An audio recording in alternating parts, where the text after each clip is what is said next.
Assalamualaikum warahmatullahi wabarakatuh, Sobat RH sekalian. Jumpa lagi kita di channel yang keren ini, keren cadas ya.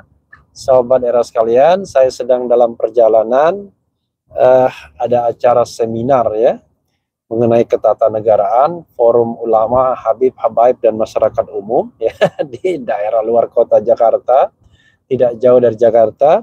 Tapi saya ingin mengupdate berita yang menarik ya, yaitu soal keberadaan Baradae yang sampai sekarang kok sepertinya misterius, padahal dia adalah saksi kunci ya.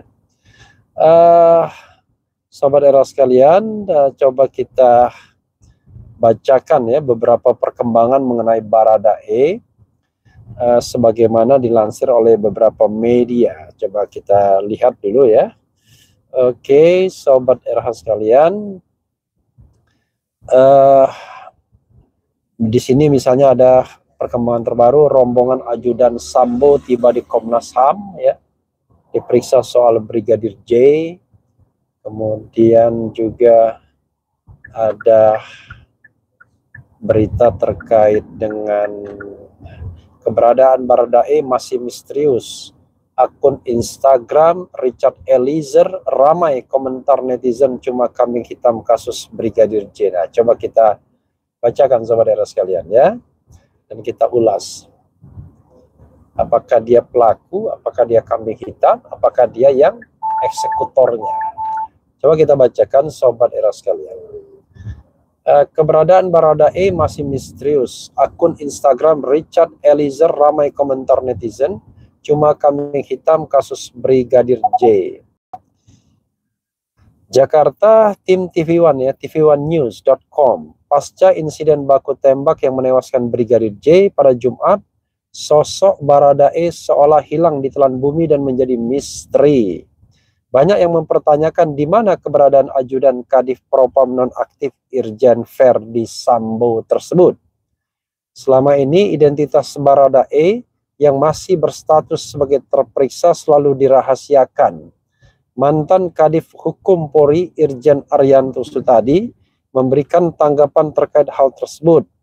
Melalui kanal YouTube Polisi, Irjen Arianto Sutadi mengatakan kemungkinan Baradae yang berstatus menjadi saksi atau terperiksa sedang diisolasi tim khusus guna menghindarkan dari pengaruh pihak luar.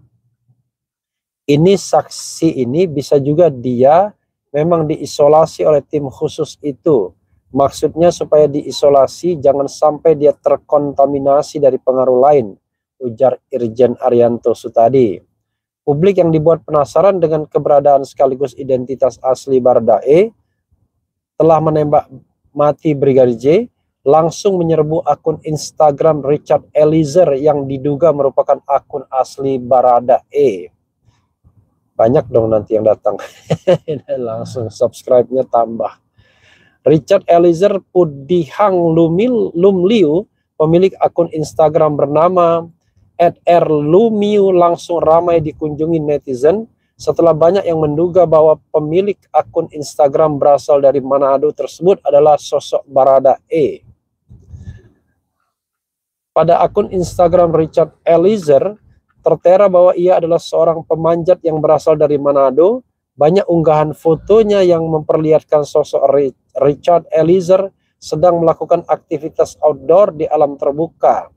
Penembak Brigadir J Baradae sendiri diketahui adalah penembak nomor 1 di Resimen Kelas 1 Pasukan Pelopor dari jajaran Korps Brimob. Hujatan demi hujatan terlihat memenuhi setiap unggahan akun Instagram Richard Eliezer.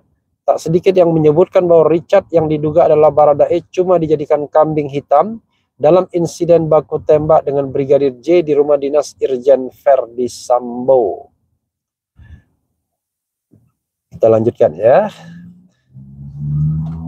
Kita belum tahu kisah yang sebenarnya. Saya kasihan lihat Brigadir Joshua. Semoga mendapat keadilan dan semoga kamu jujur agar kasus ini dapat terungkap dengan jelas, tulis netizen. Tapi entah kenapa feeling aja sepertinya dia jadi kambing hitam atas kejadian ini, komentar netizen. Lo cuma tumbal, ujar netizen lain. Hingga saat ini belum ada konfirmasi terkait kebenaran Baradae adalah pemilik akun Instagram Richard Eliezer tersebut. Diketahui Baradae yang merupakan junior dari Brigadir J dalam kepangkatan Polri menembak mati korban setelah diduga Brigadir J melakukan pelecehan terhadap Putri Chandrawati, istri Irjen Verdi Sambo ya. Namun hingga saat ini kasus masih bergulir setelah ditemukannya berbagai kejanggalan pada insiden baku tembak tersebut. Ya, sahabat era sekalian, jadi dalam konteks ini ya, sebenarnya ya soal 3 saja ya yang perlu kita lihat ya, yaitu 1 Baradae, 2 Verdi Sambo, dan 3 adalah Putri ya, istri Verdi Sambo. Jadi 3 orang ini saja kunci yang bisa menjelaskan insiden yang sesungguhnya. Apakah memang benar kasus pelecehan yang banyak diragukan oleh Sobat RH, ataukah ini kasus pembunuhan berencana? Yang tentu ada latar belakangnya, mungkin latar belakang keluarga, latar belakang katakanlah hubungan asmara misalnya, atau sebab-sebab lainnya. Nah, sahabat sekalian, Komnas HAM juga berencana akan memanggil Baradae ya.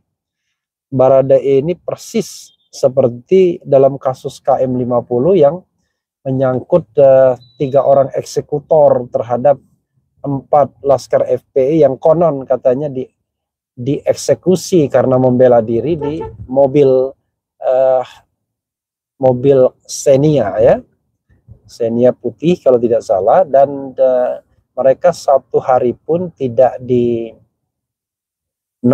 maksudnya tidak ditahan ya, tetap berkeliaran pun selama dalam proses persidangan. Alhasil sidang pun akhirnya membebaskan mereka. Jadi dalam kasus 6 laskar FPI tersebut tak sehari pun ya ada yang ditahan karena diduga melakukan pembunuhan atau penembakan.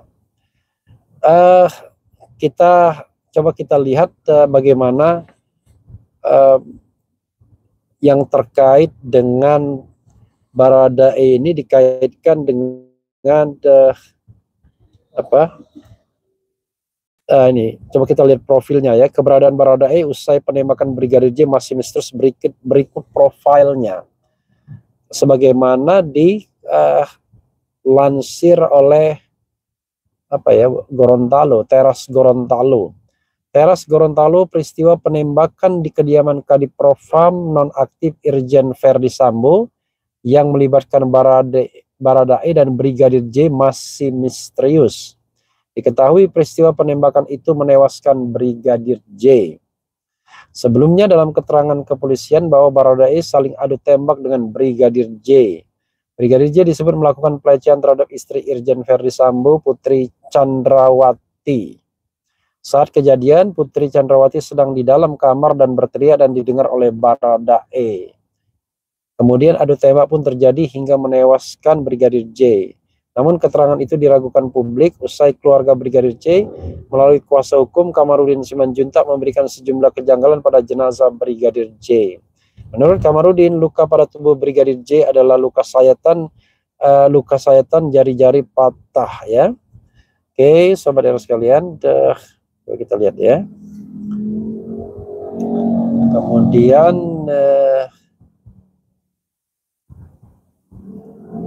selanjutnya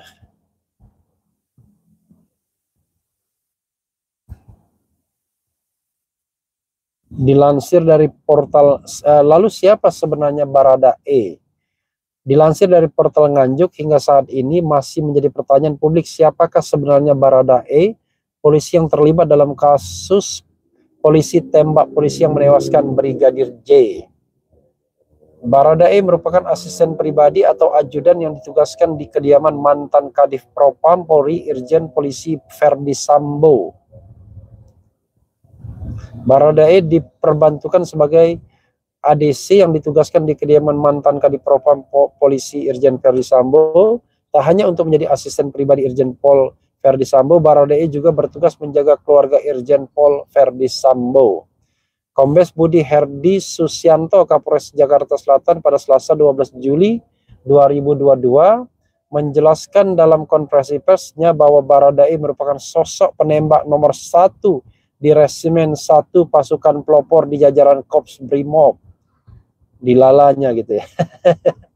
Dalam satuan pangkat, Barada setingkat dengan Tamtama. Ketika dalam satuan kepolisian, Barada merupakan akronim dari Bayangkara II. Dalam keahliannya, Baradae dinilai memiliki kemampuan yang baik dalam menembak. Selain itu, Baradae juga merupakan pelatih teknik evakuasi dari titik rendah menuju titik tinggi dan maupun sebaliknya. Atas kasusnya yang menyita banyak perhatian publik ini, banyak masyarakat luas yang penasaran siapakah sosok sebenarnya Baradae yang menembak tewas Brigadir J. Ya. Menurut netizen, Baradae merupakan sosok polisi muda usia 24 tahun dari Kesatuan Brimob Polri. Netizen mengungkap sosok Baradae adalah polisi muda asal Manado yang diduga bernama Richard Eliezer Pudihang Lumiu. Dengan informasi yang didapatkan, netizen dengan sigap melihat akun Instagram pribadi milik Richard Eliezer Pudihang Lumiu dengan akun @r.lumiu. Dalam postingan yang diunggah oleh akun tersebut terlihat Baradae merupakan sosok yang menyukai olahraga ekstrim seperti climbing dan termasuk pencinta alam. Namun identitas asli Baradae hingga saat ini belum dikonfirmasi oleh pihak kepolisian dan masih dirahasiakan. Jadi sahabat era sekalian ya, ya itulah yang menjadi persoalan ya. Karena saksi kunci seperti Baradae, Ferdi Sambo dan kemudian Putri Cendrawati justru sampai saat ini ya terkesan tidak diamankan dalam tanda kutip ya, tidak dikonfrontir langsung di awal gitu, tetapi diperiksa sepertinya akhir-akhir saja, kecuali Ferdi Sambo ya, diperiksa tapi tidak dalam status kasus yang sedang dinaikkan dalam tahap penyidikan. Jadi ketika dalam proses penyidikan ya, kasus dugaan pembunuhan berencana yang dilaporkan oleh keluarga Brigadir J, itu belum ada pemeriksaan terhadap saksi kunci 3 orang ini rasanya ya, nanti cek lagi entah itu Baradae, kemudian Putri Cendrawati dan Ferdi Sambo. Ferdi Sambo mungkin pernah diperiksa tapi dalam kaitan kasus yang lain atau katakanlah kejadian yang pada waktu itu masih soal penembakan, soal pelecehan dan lain sebagainya. Tapi soal dugaan pembunuhan berencana rasanya belum. Mudah-mudahan sobat era sekalian kasus ini makin terang ya setelah ada kunci yang baru, yaitu besok akan dilakukan otopsi ulang terhadap Brigadir J ya, jenazahnya, mayatnya, dan kemudian juga Komnas HAM juga konon sudah punya kesimpulan, tapi kesimpulan tersebut masih di-keep, tapi sudah ada kesimpulan. Kemudian dan mereka menunggu konfirmasi dari otopsi ulang. Kemudian juga dia akan memeriksa Baradae. Nah, mudah-mudahan kali ini Komnas HAM lebih bergigi ya, tidak lagi macan ompong ya, sebagaimana dalam kasus KM50 yang terkesan justru Komnas HAM tidak masuk pada wilayah yang sesungguhnya ya, center of problemnya tidak dimasuki dan terkesan bermain di pinggiran saja dalam kasus KM50. Sobat era sekalian, itu saja, kita doakan semoga segala sesuatunya terungkap dengan jelas, benar ya, yang benar dikatakan benar, yang salah tidak boleh dibenarkan, yang benar tidak boleh disalahkan. Wassalamualaikum warahmatullahi wabarakatuh. Ciao.